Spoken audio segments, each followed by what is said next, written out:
আল্লাহ রাব্বুল আলামিন তোমাদের কঠিন জাহান্নামের ভয়াবহ আযাব থেকে বাঁচিয়ে দেবে সেই ব্যবসার সন্ধান কি আমি তোমাদের দেব? এই প্রশ্নটা ছুড়ে দিয়েছেন কে? সবাই বলেন কে? আল্লাহ আমাদের কাছে প্রশ্ন করেছেন, আমি কি তোমাদের একটা ব্যবসার কথা বলবো যে ব্যবসা করলে তোমরা কঠিন জাহান্নামের ভয়াবহ আযাব থেকে বেঁচে যাবে? কত সুন্দর কথা!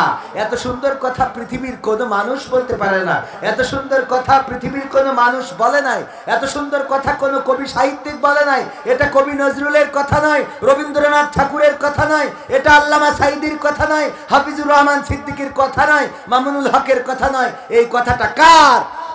আল্লাহ প্রশ্ন করেছেন, কোন ব্যবসা কি ধরিয়ে দেব যে ব্যবসা কঠিন জাহান্নামের ভয়াবহ আযাব থেকে বাঁচিয়ে দেবে? আমার আল্লাহ যদি এরকম একটা ব্যবসার সন্ধান দিতে চায়, আমরা নিতে রাজি আছি না নাই? আল্লাহ জানতেন বান্দারা এটাই বলবে, আল্লাহ দাও সেই ব্যবসাটা আমাদের দেখিয়ে দাও, কোন ব্যবসা করলে আমরা জাহান্নাম থেকে বেঁচে যাব। আল্লাহ পরবর্তী আয়াতে বললেন, তুমিনুনা বিল্লাহি ওয়া রাসূলিহি ওয়া তুজাহিদুনা ফি সাবিলিল্লাহ বিআমওয়ালিকুম ওয়া আনফুসিকুম যালিকুম খায়রুল লাকুম ইন কুনতুম তা'লামুন। আল্লাহ বলছেন সেই ব্যবসাটা হলো আমি আল্লাহর প্রতি ঈমান এবং আমার রাসূলের প্রতিও ঈমান। আর আমি তোমাদের যে কি দিয়েছি? বিআমওয়ালিকুম, মাল দিয়েছি। কি দিয়েছি? বিআমওয়ালিকুম, মাল দিলাম, ওয়া আনফুসিকুম, এবং তোমাদের যে জান দিলাম, এই জান আর মাল দিয়ে আমার রাস্তায় সংগ্রাম করতে হবে, তবেই তোমরা সফলকাম হবে। যদি তোমরা এটা জানো, বলেন সুবহানাল্লাহ। তবে আমরা কি হব? আল্লাহ বললেন, ওগো আমার বান্দারা, আমি তোমাদের একটা ব্যবসার সন্ধান দিই, যেই ব্যবসা করলে তোমরা কঠিন জাহান্নামের ভয়াবহ আযাব থেকে বেঁচে যাবে। আর সেই ব্যবসাটা হলো আমি আল্লাহর প্রতি ঈমান, আমার রাসূলের প্রতি ঈমান। আর আমি তোমাদের যে মাল দিলাম আর জান দিলাম, সেটা দিয়ে আমার দিন কায়েমের জন্য, আমার কোরআন কায়েমের জন্য সংগ্রাম করতে হবে। যদি তোমরা এটা করো, তবে তোমরা সফলকাম হবে। এটা যদি তোমরা জানো, ওগো আমার ভাইরা, আল্লাহ জানিয়ে দিলেন সফলকাম হওয়ার রাস্তা, আল্লাহ জানিয়ে দিলেন জাহান্নাম থেকে মুক্তি পাওয়ার রাস্তা। আর আমরা যদি সেই রাস্তা ছেড়ে দিয়ে শয়তানের দেখানো রাস্তা মতো চলি, বলেন আল্লাহর দেওয়া জান্নাত কি আমাদের কপালে আর জুটবে? কথা কয় না, জুটবে? মৃত্যুর পরে এই দুনিয়ার জীবন অতি সংক্ষেপের। আমি কতদিন বাঁচবো জানি না, কখন চলে যাব জানি না। একজন সতর্ক করেছিলেন, কত সুন্দর করে গান লিখেছিলেন, চোখের পলকে তুমি হতে পারো লাশ, চিরতরে বন্ধ হবে তোমারই নিঃশ্বাস, হবে আলাম তোমারই নাম মসজিদের মাইকে, হবে আলাম তোমারই নাম মসজিদের মাইকে। বাড়িওয়ালা নাই রে বাড়ি নাই রে দুনিয়াতে, বাড়িওয়ালা নাই রে বাড়ি নাই রে দুনিয়াতে, বাড়িওয়ালা নাই রে বাড়ি নাই রে দুনিয়াতে, বাড়িওয়ালা নাই রে বাড়ি নাই রে দুনিয়াতে। গানটা শুনেছেন না শোনেন নাই? শুনেছেন? কারা কারা শুনেছেন একটু হাত দেখতে চাই। সবাই শুনেছেন? ঠিক আছে, কথা সবাই বলবেন না, বোঝা হয়ে গেছে। অনেকের শীতে কথা বের হয় না, আর অনেকের হিসাব হলো, হুজুরে তো টাকা দিয়ে এনেছি, আমরা কেন এত কথা বলবো? যা বলার হুজুর বলবে। ঠিক না? ঠিক। টাকা খরচ করে হুজুর আনলাম, আমরা কথা বলতে যাব কেন? এমন যদি মানসিকতা, তাইলে আমার পরিবর্তন আমি তো করতে পারবো না। পরিবর্তন করার মালিক কে? পরিবর্তন করার মালিক কে? এই আল্লাহর নাম নিতেও যাদের কষ্ট হয়, বাবা রে, কবরে যাওয়ার পরে প্রথম প্রশ্ন, মান রব্বুকা, তোমার রব কে? রব্বি আল্লাহ। আল্লাহর নাম যারা নিতে পারে না, আল্লাহর নাম যারা নেয় না, সারাদিন কত নাম জপলেন, বঙ্গবন্ধু, বঙ্গবন্ধু, তারেক জিয়া, খালেদা জিয়া, জিয়াউর, এরশাদ, নিজামী, শফিকুর রহমান, কত নাম। আল্লাহর নাম জপার সময় হইল না, অথচ মারা যাওয়ার পরে এই জাতীয় আল্লাহর ওলি একজনও কাজে লাগবে দুনিয়ায়। তাই যার মতো সে চলে গেছে। কথা হয় না? এই ঠিক বলছি না বেঠিক? দুনিয়ায় তাই যার মতো সে। আবার যারা এখন টাইম লাইনে যদি বিপদে পড়ে, এরা আবার হারিয়ে যাবে না? যাবে না? কথা কয় না, যাবে না? যাবে না? কিন্তু যদি কেউ আল্লাহর পথে থাকে, কোরআনের পথে থাকে, রাসূলের পথে থাকে গো, তাইলে তারা হারানোর কোনো ভয় নাই, পালানোর কোনো ভয় নাই। কারণ সে জানে ঘরের মধ্যেও আল্লাহ আছে না নাই, উঠানে দাঁড়াইলেও আল্লাহ আছে না নাই, রাতের অন্ধকারেও আল্লাহকে পাওয়া যায় না যায় না, দিনের আলোতেও আল্লাহকে পাওয়া যায় না যায় না। যদি আপনি মসজিদে যান সেখানেও আল্লাহ আছে রে। যদি আপনি ফাঁকা মাঠে আজান হয়ে গেছে সেখানেও আইলের পরে নামাজ যদি পড়েন আল্লাহ দেখে না দেখে না। তার মানে আপনার বিপদে মুসিবতে কষ্টে দুঃখে সবসময় দেখেন কি আল্লাহ। কেমন করে দেখেছেন? ইউনূস আলাইহিস সালাম যখন পানির মধ্যে তাকে ফেলে দেওয়া হলো, ইউনূস আলাইহিস সালাম চিৎকার করে বললেন লা ইলাহা ইল্লা আনতা সুবহানাকা ইন্নী কুনতু মিনাজ জালিমিন। আল্লাহ রাব্বুল আলামিনের কাছে ইউনূস আলাইহিস সালাম সহযোগিতা চাইলেন। সহযোগিতা আল্লাহ করেছে না করে নাই? ডাকলেন কাকে? আল্লাহ সাড়া দিলেন। আল্লাহ বললেন ওগো ইউনূস, তুমি যখন দেখেছো ওই গভীর রাত, রাতের অন্ধকার, আর তুমি পানির মধ্যে তলিয়ে গিয়েছিলে, পানির অন্ধকার, আর তুমি মাছের পেটের মধ্যে ছিলে, মাছের পেটের অন্ধকার, তাইলে পর্দা কয়টা? জোরে বলেন কয়টা? 1 নম্বর মাছের পেটের অন্ধকার, 2 নম্বর পানির অন্ধকার, 3 নম্বর রাতের অন্ধকার। এই অন্ধকারের মধ্যে থেকেও যখন আল্লাহর নবী ডাক দিলেন, আল্লাহর নবীর ডাক শুনলেন কি? আল্লাহ রাব্বুল আলামিন বললেন ও ইউনূস, তোমার ডাক পৃথিবীর কোনো মানুষ শোনে নাই, তোমার মা বাবা, তোমার আপনজন শোনে নাই, আমি আল্লাহ শুনলাম। আর আমি ওই মাছের পেটের মধ্যে যন্ত্রণা বাড়িয়ে দিলাম। মাছ আর তোমারে হজম করতে পারলো না, বরং তোমারে আবার নদীর কিনারায় নিরাপদ জায়গায় তোমারে আবার উগরে দিয়ে চলে গেল। ওগো ইউনূস, দেখো আমি আল্লাহ তোমার কেমন রব। ওগো ইব্রাহিম, দেখো যখন তোমাকে আগুনে ফেলা হলো, তোমার বাবা যে জন্ম দিয়েছে তোমাকে, সেই বাবাও রশি ধরে টানলো, জোরে টানো হেইয়ো, আরো জোরে হেইয়ো, ইব্রাহিমকে ফেলতে হবে হেইয়ো, এই বলে টানাটানি শুরু করে দিল গো। কিন্তু আমি আল্লাহ তোমারে বললাম না, কারণ তুমি বলেছিলে ইন্নী ওয়াজ্জাহতু ওয়াজহিয়া লিল্লাযী ফাতারাস সামাওয়াতি ওয়াল আরদ হানিফাও ওয়া মা আনা মিনাল মুশরিকিন। আমার ইব্রাহিম আলাইহিস সালাম বলেছিলেন ওগো আল্লাহ, তুমি শোনো, আমার মুখটা আমি সব দিক থেকে ঘুরাইয়ে দিলাম, আমার আর কেউ নাই। এই জমিন আসমানের মালিক যিনি, 7 আসমানের মালিক যিনি, সেই মালিকের দিকে আমার মুখ ঘুরিয়ে দিয়ে ঘোষণা করে দিলাম, আমি কোনো মুশরিকদের সাথে যাব না, আমি তাদের দলে স্লোগান দেব না, আমি তাদের দলের প্রতীক ঘাড়ে করে নিয়ে বেড়াবো না, আমি আল্লাহ তোমার কাছেই নিজেকে সমর্পণ করলাম। এই কথা বলার কারণে যখন আগুনে ফেলা হলো, তখন আপন বাবা জন্মদাতা পিতাও রশি টেনেছে, কিন্তু আমার আল্লাহ বলে না। আল্লাহ বললেন ইয়া নারু কুনি বারদাও ওয়া সালামান আলা ইব্রাহিম। ওগো আগুন, তুমি আমার ইব্রাহিমের জন্য ঠান্ডা আরামদায়ক হয়ে যাও। ঠান্ডা আরামদায়ক হয়ে গেল, ফুলের বাগান হয়ে গেল।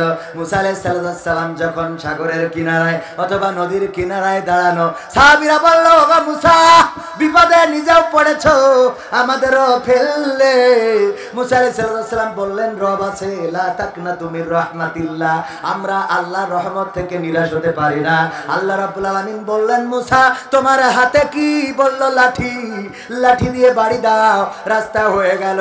ফিরআউন এসে বলে এই রাস্তা আমার বাবার স্বপ্ন ছিল, নাও নামো। ফিরআউন নামলো মাঝামাঝি, আর এই মুহূর্তে মুসা আলাইহিস সালাম বাহিনী নিয়ে ওপারে উঠে গেল। তারপরে পিছনের দিকে তাকিয়ে দেখলো আল্লাহর ওলিদের কি অবস্থা। তাকায়ে দেখে আহারে, পানি একত্রিত হয়ে গেছে, সবাই সুবানি খায়। ওগো আমার ভাইয়েরা, যারা আল্লাহর কাছে নিজেদেরকে সঁপেছে, কাবার ঘটনা তো সবার জানা। নবী জন্মের 50 দিন পূর্বে সাল্লাল্লাহু আলাইহি সাল্লাম, তার জন্মের 50 দিন পূর্বে আব্রাহা এসেছিল কাবা ভাঙার জন্য। কেন ভাঙবে? কারণ আব্রাহা একটা গির্জা বানালো আর সবাইকে বললো আসো, এই গির্জায় তোমরা উপাসনা করো, আর তোমরা কাবায় হজ করতে যাবা না। এখন থেকে হজ করতে হবে। আমি যেহেতু প্রেসিডেন্ট, আমি যেহেতু বাদশা, আমার কথা মতো এই আমার গির্জাটারে তাওয়াফ করতে হবে, এখানেই হজ করতে আসতে হবে। কিন্তু না, কেউ তো আইলই না। তখন তো পৌত্তলিক যুগ ছিল। তারপরে অনেকেই ক্ষিপ্ত হয়ে তার গির্জায় পায়খানা করে রেখে আসলো। এই রাগে আব্রাহা বলল, আমার যেহেতু বাহিনী আছে, আমার ডিবি আছে, আমার বিজিবি আছে, আমার এনএসআই আছে, আমার ডিজিএফআই আছে, আমার কত কত বাহিনী আমার দাদার দেশ থেকে নিয়ে, রাজনীতি না, মানে উদাহরণ দেওয়ার জন্য বলছি, এইগুলো ডেকে নিয়ে আসা হলো, সব আছে। সুতরাং তোমার কথা শোনা হবে না, সব ধরবো আর টানাই দেবো, কোনো কথা হবে না। এই যে অবস্থা যখন করলো, এরপরে আব্রাহা চলে আসলো কাবা ঘর ভাঙার জন্য, হাতির বাহিনী নিয়ে, হস্তি বাহিনী আসার পরে আব্দুল মুত্তালিবের উটগুলো নিয়ে গেল, দখল করে নিল। আব্দুল মুত্তালিব কাবার রক্ষণাবেক্ষণ করতেন, দেখাশোনা করতেন। নবীজির দাদা চলে গেলেন আব্রাহার কাছে, যেয়ে বললেন, আব্রাহা, তোমার সৈন্য বাহিনী আমার উটগুলো ধরে এনেছে, উটগুলো ফেরত দাও। কই ফেরত দেব আব্দুল মুত্তালিব? আমি যতদূর শুনেছি তুমি নাকি কাবা দেখাশোনা করো, রক্ষণাবেক্ষণ করো। বলল, হ্যাঁ আমি দেখাশোনা করি। আমি অবাক হয়ে গেলাম, আব্দুল মুত্তালিব, তুমি কেমন কাবার দেখাশোনা করো, অথচ আমি কাবা ভাঙতে এসেছি আমার হস্তি বাহিনী নিয়ে। না, তুমি একবারের জন্য কাবা নিয়ে কোনো কথা বললে না, বরং তুমি চাইলে তোমার উটগুলো ফেরত নেওয়ার জন্য। আব্দুল মুত্তালিব বললেন, ওগো আব্রাহা, তুমি কি জানো না, তুমি যে উটগুলো ধরেছো, ওই উটগুলোর মালিক আমি, ওগুলো আমার আন্ডারে। আর তুমি যে কাবা ভাঙতে এসেছো, ওই কাবার মালিক আমি নই, ওই কাবার মালিক কে? ওই কাবার মালিক কে? আব্দুল মুত্তালিব উটগুলো ফেরত নিয়ে গেলেন, কাবার দরজায় গেলেন, দরজা ধরে দাঁড়িয়ে বললেন, ওগো আল্লাহ, ওগো আমার রব, ওগো কাবার মালিক, তোমার ঘর তুমি যদি চাও রক্ষা করবা, আর তুমি যদি না চাও তাইলে সেটা তোমার ব্যাপার। আমার এত শক্তি নাই যেটা দিয়ে আমি হস্তি বাহিনীর মোকাবেলা করব। আল্লাহর নবীজির দাদা আব্দুল মুত্তালিব কাবার দরজায় দাঁড়িয়ে যে প্রার্থনা করলেন, আল্লাহ রাব্বুল আলামিন রক্ষা করেছে না করে নাই? আলাম তারা কাইফা ফাআলা রাব্বুকা বিআসহাবিল ফিল। আল্লাহ এই সূরার মাধ্যমে জানিয়ে দিয়েছে, ওগো নবী, আপনি কি দেখেননি আমি হস্তি বাহিনীর সাথে কেমন আচরণ করলাম? আমি কি তাদের ষড়যন্ত্রগুলো নস্যাৎ করে দিই নাই? আমি তাদের উপরে পাঠিয়েছিলাম ঝাঁকে ঝাঁকে পাখি, আর তারা নিক্ষেপ করেছিল ছোট ছোট কঙ্কর, আর তাতে করে তারা পশুর চর্বিত ভুসির ন্যায় হয়ে গিয়েছিল। এই কাজ করেছিলেন কে? এই কাজ করেছিলেন কে? সুতরাং সেই আল্লাহর নাম নেওয়ার দরকার আছে না নাই? জিকির করব আল্লাহর, আল্লাহর নামে জিকির যদি করা যায়, আল্লাহর ইবাদত যদি করা যায়, আল্লাহর নামে যদি নিজেদেরকে সঁপে দেয়া যায়, তাইলে বিপদে তিনি পাশে আছে না নাই? কথা কয় না, আছে না নাই? সেই আল্লাহর পথে আমরা সঁপে দিতে রাজি আছি জীবনে মরণে। আমি যে হাদিসটা বলতে চেয়েছিলাম, বিশ্বনবী বলেছেন, 5টা প্রশ্নের উত্তর না দেওয়া পর্যন্ত কোন আদম সন্তান তার কদম উঠাতে পারবে না। তার মধ্যে 1 নম্বর প্রশ্ন হলো, আল্লাহ রাব্বুল আলামিন বলবেন, ওগো আদম সন্তান, আমি তোমাদের একটা হায়াত দিয়েছিলাম। আজকে ঈশার সময় আমাদের মুহতারাম হাফেজে কোরআন এখানে তেলাওয়াত করেছিলেন, সেই আয়াতটা সূরা মুলকের সম্ভবত 2 নম্বর আয়াত, যদি ভুল না বলি, আল্লাযী খালাকাল মাউতা ওয়াল হায়াতা লিয়াবলুয়াকুম আইয়ুকুম আহসানু আমালা ওয়া হুয়াল আজিজুল গফুর। আল্লাহ রাব্বুল আলামিন বলছেন, আমি সৃষ্টি করলাম মৃত্যু এবং সৃষ্টি করলাম জীবন, আর মাঝখানে তোমাদের একটা সময় দিলাম। আমি এই সময়ের মধ্যে পরীক্ষা নিতে চাই, আমি দেখতে চাই পরীক্ষায় কারা উত্তীর্ণ হয়। আর আল্লাহ রাব্বুল আলামিন পরাক্রমশালী এবং দয়াবান, ক্ষমাশীল। বলেন সুবহানাল্লাহ। আমরা ভুল করলেও ক্ষমা করে দিবেন কে? শয়তান বলল, আল্লাহ আমারে শক্তি দাও, আমি যেন ওদের রন্ধ্রে রন্ধ্রে ঢুকে ধোঁকা দিতে পারি, আমারে যেন কেউ না দেখে, আমি যেন কিয়ামত পর্যন্ত বাঁচতে পারি। আল্লাহ রাব্বুল আলামিন বললেন, শয়তান, তুই যেটা চাইছিস, অভিশপ্ত ইবলিস, আমি তোর সেইটাই দিলাম। কয়, আল্লাহ তুমি আমারে যে ক্ষমতা দিচ্ছ, মানুষ আমারে দেখবে না, কিয়ামত পর্যন্ত বাঁচবো এবং তাদের রন্ধ্রে রন্ধ্রে ঢুকে আমি ধোঁকা দেব। সুতরাং একটাও জান্নাতে যাবে না, একটাও জান্নাতে যাবে না, সব তো জাহান্নামে নিয়ে যাব। তুমি ঠেকাবা কিভাবে? আল্লাহ রাব্বুল আলামিন বললেন, ইবলিস, শয়তান, অভিশপ্ত, শোনো, আমার বান্দারা পাপ করার পরে যখন আমার কাছে ফিরে আসবে এবং তওবা করবে, আমি তাদের ক্ষমা করে দেব। সুবহানাল্লাহ বলবেন। আমি তাদের ক্ষমা করে দেব। তার মানে সারা দিনের কাজ বৃথা। মাঝে মাঝে আমরা মাছ ধরার জন্য বান্দাল দি, আমাদের আঞ্চলিক ভাষায় বলে বান্দাল দিয়া। আপনারা কি বলেন? বান্দাল না? হ্যাঁ, আঞ্চলিক ভাষা। এটা বাঁধ দেয়া। শুদ্ধ ভাষা হলো কি দেয়া? বাঁধ দেয়া। আমরা বাঁধ দিই। এই যে বাঁধ দিই বা বান্দাল দিই, এই বান্দাল দিয়ে মনে করেন পানি সেচা শুরু করি। প্রথমে যে বান্দালটা দিই মনে করি অসুবিধা নেই, সেচলেই হবে। কিন্তু মোটামুটি যেই পানি শুকিয়ে আসে হঠাৎ করে এক চাপে ভেঙে একেবারে পানি একাকার হয়ে যায়। এরকম ঘটেছে না ঘটে নাই? আমার জীবনে অনেকবার ঘটেছে, আপনাদের জীবনে না ঘটলে কিছু করেন, ঘটেছে না? হ্যাঁ, সবার জীবনে ঘটেছে। তো এই যে সবার জীবনে ঘটলো, এই ঘটার পরে আমরা কি বলি বলেন তো? সারাদিনের পরিশ্রমটা মাটি হয়ে গেল। ঠিক না বেঠিক? শয়তানও কাঠি করে করে রকির লাইলাতুল ফেব্রুয়ারিতে গদখালি পাঠাই দিয়েছে, যাও ঘোরো মোটর সাইকেলে গিয়ার দাও।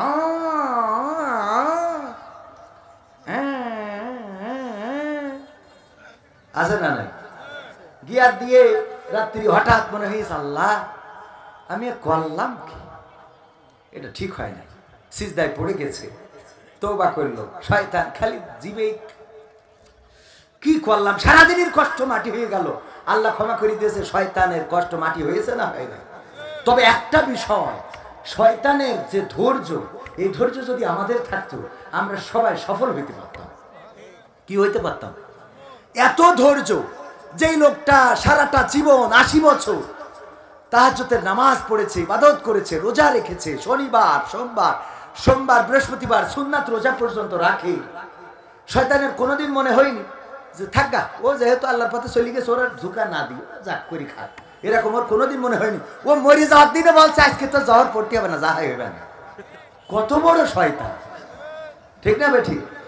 মরে যাওয়ার সময়ও মানে ওর যে ধৈর্য, আমি অবাক হয়ে যাই মাঝে মাঝে চিন্তা করি। আমি ওর সাথে দেখা হলে বলতাম তোর মুরিদ হওয়া দরকার, এত ধৈর্য তোর হয় কিভাবে? একেবারে মৃত্যুর আগ পর্যন্ত মসজিদের ইমাম সারাটা জীবন ওয়াজ করলো, আত্মহত্যা করা যাবে না, জাহান্নামে যেতে হবে, এই ইমামরে কাটি করে আত্মহত্যা করাই দেয়। কথা কয় না? যেই হুজুর সারা জীবন বললো প্রেম করা যাবে না, হঠাৎ দেখা যায় আরেকজনের খাটের তলে যে বসে রয়েছে। কথা কয় না? কত বড় শয়তান, অবাক হয়ে যায়, অবাক হতেই হয়। এরপরে 2 নম্বর, 1 নম্বর কি তাইলে? 1 নম্বর কি? হায়াত। তোমাদের জীবন দিয়েছিলাম, কোন পথে ব্যয় করেছো? 2 নম্বর, আমি তোমাদের যৌবন কাল দিয়েছিলাম, এই যৌবন কালে নৌকা নিয়ে লাফালাফি করেছো নাকি দাড়ি পাল্লা নিয়ে, নাকি ধানের শীষ নিয়ে, নাকি আমার কোরআন নিয়ে? এর কৈফিয়ত তোমাদের দেয়া লাগবে। পাকা। এই গেল কয় নম্বর? 3 নম্বর। আল্লাহ রাব্বুল আলামিন বলছেন অর্থ কোন পথে আয় করেছো, কোন পথে আয় করেছো এটার হিসাবও দিতে হবে। আপনি দোকান খুলে রাখিছেন আর পিছনে গাঞ্জার ব্যবসা করেন, আল্লাহর ওলি আছে না নাই? ফার্মেসির আন্ডারে অ্যাম্বুলেন্সে করে লাশ নিয়ে যাচ্ছে, কি নিয়ে যাচ্ছে? লেখা রয়েছে লাশবাহী অ্যাম্বুলেন্স, ওর মধ্যে দেখা যায় কফিন করা রয়েছে, কিন্তু সব ফ্যান্সি ডালের বোতল। সুবহানাল্লাহ, ও নাউজুবিল্লাহ। কের বোতল? একেবারে লাশ বানায় সুন্দর করে কাফন করে ওকে জানাজা দিতে নিয়ে যাচ্ছে। কত বড় আউলিয়া! এই এরকম ঘটে না? ঘটে না? ঘটে। এরপরে আরো যদি বলি, এই যে ইনকাম পিছন দিয়ে করে, খুব পরেশগার হাজি মানুষ, কিন্তু পেনশন পাইছিল, পেনশন পাওয়ার পরে 40 লক্ষ টাকা সোনালী দুপালি রূপালী পুবালি ব্যাংকে রেখে দিয়েছে, রেখে দিয়ে তো আর ইন্টারেস্ট খায়, ইন্টারেস্ট খায়। আমি রামজা ভাই বলছে যে ওইটা তো সুদ গুনাহ হবে, তা বলছে গুনাহ হলো আমার কি? তা বলছে কেন? তা বলছে ওকে আমার নামে, তা কার নাম? বলছে বোন নামে রেখে দিয়েছে। ও গুনাহ হলো আমার কি? ও তো বোন নামে। কত বড় শয়তান! বোর যাই যার নামে যাই, যাক বউ যা। ও যা কি খারাপের খারাপ রে তুই, হ্যাঁ? আল্লাহ হেদায়েত নসিব করুন, বলেন আমিন। আমি তো বলি আগে বউ জান্নাতে যাক, তারপর আমার যা হয় হবে না, ঠিক না বেঠিক? তাহলে কয় নম্বর গেল? 3 নম্বর। 4 নম্বর কি? এই অর্থ কোন পথে ব্যয় করেছো? এই অর্থ, কথা কয় না, কোন পথে ব্যয় করেছো? আয়টা যদি খারাপও হয়, ব্যয়টা অন্তত ভালো করার দরকার আছে না নাই? অনেকেই ফতোয়া দেয় যে সুদের টাকা, ঘুষির টাকা, হারাম টাকায় কুরবানি দিলি কুরবানি হবে না। আমি কইছি হোক আর না হোক ওর কুরবানি দিতেই হবে, বাধ্যতামূলক। কেন বাধ্যতামূলক? তুমি যে ফতোয়া দিলে ও সুদির টাকায় ঘুষির টাকায় কুরবানি দিলে হবে না, তোর সাথে কি ফেরেশতা গিয়ে কইছে নাকি? সোয়াব লেগে তো ফেরেশতা, তুই খাতা দেখেছিস? কথা কয় না। এই দেখেছে সে, আল্লাহ বলছে যারা পরিমাণ ভালো কাজও দেখাবে, যারা পরিমাণ খারাপ কাজও দেখাবে। তা কুরবানি করিস, এটা ভালো না খারাপ কাজ? তো এটা যারা পরিমাণ হোক, অল্প অল্প একটু হোক, ওই ছাগলে তার জান্নাত দেয় দিক নাই জাহান্নাম দেবে, তা তোর অসুবিধা কি? তুই যখন বলিস ওতে কুরবানি হবে না, ও ওই টাকা দিয়ে এবার চলে যায় যশোরে, যে এই পরিমাণের সাথে রাত কাটায় চলে আসে, তাহলে তুই ওর আরো খারাপ বানাই দিবি। কথা কয় না। এইসব পাকামো কথা আমার কাছে চলবে না। তুমি মানলি মানো, না মানলি না। বলবা যে আমি কত বড় জ্ঞানী হয়েছি, দরকার নেই। জ্ঞানী তোমরা, তোমাদের জ্ঞান আছে, আমি এটা মানি, তোমরা আমাদের উস্তাদ। কিন্তু আমাদের উস্তাদ বলি একজন খারাপ পথে ইনকাম করেই ফেলাইছে, টাকা তো ঘরেই চলে গেছে। এখন ওই টাকা ভালো কাজও ব্যয় করতে দেবে না, মসজিদ বানাতে দেবে না, মাদ্রাসা বানাতে দেবে না, আমাদের গ্রামের মতো হবে। দুইজনে হ্যাঁ হ্যাঁ করিছে, তো করার পরে ওই দুজনের ধরিয়ে জরিমানা করিছে। তো জরিমানা করার পরে কয় টাকা? তখনকার সময় 3000 টাকা। কয় হাজার? 3000। এই 3000 টাকা জরিমানা করি, এখন এই টাকা কনে লাগাবে এই নিয়ে টেনশনে। তো কি করা যায়? একজন পরামর্শ দিলে এই টাকা তো মসজিদেও লাগানো যাবে না, ভালো কাজেও লাগানো যাবে না, তাহলে কি করতে হবে? বলছে এই টাকা পায়খানা ঘর বানানো যাক মসজিদে। তো বলছে মসজিদে যদি কেউ পায়খানা ঘর বানায়, সেখানে যদি কেউ হাগে তাও সোয়াব। তাহলে তো এই কাজ এখানেও করা যাবে না, তাহলে কি করা যায়? এক শয়তান বুদ্ধি দিলে, চলো আমরা একটা টেলিভিশন কিনে আনি। টেলিভিশন কিনে এনে বটতলে একটা ক্লাব ঘর বানিয়ে লাগাই দেবো, ওখানে টেলিভিশন দেখে যত গুনাহ হবে সব ওরা পাবে। বুদ্ধি ভালো না? এইবার টেলিভিশনেরটা কিনে এনে, ব্যাটারির যুগ, ব্যাটারি চার্জ দেওয়া আনতে, তো ওই টেলিভিশন মোড়ে লাগাই দিয়ে তো ইচ্ছা করে 5 ওয়াক্ত টিভি দেখে। ওকে যদি বলি এই গুনাহ হয় না, কয় সব গুনাহ ওই অমুকই যায়। আচ্ছা আমরা কিনেছি ওর গুনাহ বাড়ানোর জন্য, কারণ ও খারাপ কাজ করেছে, সে খারাপ কাজের গুনাহ জানো ওর আমল নামায় যায়। কত বড় শয়তান! এ সহ্য না করে পারা যায়? তো এই জন্যে আয়টা যদি খারাপও হয়, ব্যয়টা ভালো করেন, কবুল করা না করা কার ইচ্ছা। তাই বলে আমার ভালো কাজে ব্যয় করার জন্য খারাপ কাজ দিয়ে আয় করেন না জন্য। যেটা হয়ে গেছে, হয়েই গেছে যেটা, ওইটা নিয়ে তো আর কথা বলে। 16 বছর তো চলেই গেল, ঠিক না বে ঠিক? 16 বছর তো হয়েই গেছে, সুতরাং ও নিয়ে আর দুঃখ করে কি হবে? আয় যেহেতু করি ফেলিছেন, কিছু মসজিদ মাদ্রাসায় দেন, দেওয়ার দরকার আছে না নাই? দিতে রাজি কারা কারা? একটু হাত উঁচু করেন তো। সবাই রাজি? হাত উঁচু করেন দেখি। টান টেনি করেন না, কুদ করছেন কেন? একটু জোরে এরাম করেন, এরাম এরাম শক্ত করে টান টেনি। বাম হাত নামাইছে, ডাইন হাত এই তুলিনি কি রাখেন? ডানি ভাই একটু তাকান, দেখেন কি ডাইন হাত তোলেন একটু ভাই। আমি না, আল্লাহর দেখান, আল্লাহ। এবার হাতটা মুট করেন, মুট মুট মুট করেছেন, মুট করেছেন। এই দেখি একটা ম্যাজিক দেখাবো আপনাদের। এই ম্যাজিকটা একটু হাত উঁচু করে রাখেন। ম্যাজিক পাগল, আমি একটা ম্যাজিক, এই পৃথিবীর কেউ এরা ম্যাজিক দেখাতে পারি না। এই যে দেখেন, এই যে 500 টাকায় হাতের মুঠার মধ্যে দিলাম। আমার ম্যাজিক হলো, অনেকেই ম্যাজিক দেখায় সুমন্ত সুস, এইবার দেখবেন যে হাত খুলবে টাকা নেই, এরকম না? অথবা টাকা কাগজ হয়ে যায়। কিন্তু আমার ম্যাজিক ব্যতিক্রম, আমি যে 500 টাকা ঢুকাইছি সে 500 টাকায় আছে। এটা কিন্তু পৃথিবীর কেউ ম্যাজিকে দেখাতে পারে না, ঠিক না ভাই ঠিক? তেলেস মাতি, যে 500 টাকা ঢুকাইছি, ম্যাজিকালাররা ঢুকাইলে এটা কাগজ হয়ে যেত না? তাহলে আমি ঢুকাইছি, কি হয়েছে? 500 টাকা 500 টাকায় আছে, ঠিক না? তাহলে এটা ব্যতিক্রম ম্যাজিক। আপনাদের পকেটে যার যা আছে, 500, 100, 1000, 2000, 3000, আমাদের স্বেচ্ছাসেবকরা যাচ্ছে, আগে দেন, তারপরে পরের কথা পরে হবে। শিগগিরই আমি 500 টাকা দিলাম, আল্লাহ দানকে কবুল করে নিন, বলেন আমিন। আল্লাহ বলেছে ইয়া আইয়ুহাল্লাযীনা আমানু লিমা তাকুলুনা মা লা তাফআলুন, তোমরা এমন কোনো কথা বলো না যা তোমরা কাজে করো না। আল্লাহর কাছে এটা অত্যন্ত অপছন্দের। কাবুরা মাকতানি ইনদাল্লাহি আন তাকুলু মা লা তাফআলুন। একদম পকেটে যা আছে প্যাকেটে আগে দেবেন, তারপরে পরের কথা পরে হচ্ছে। ভাইরা, 500, 1000, 2000, 3000 এই মাদ্রাসার জন্য অনেক খরচ।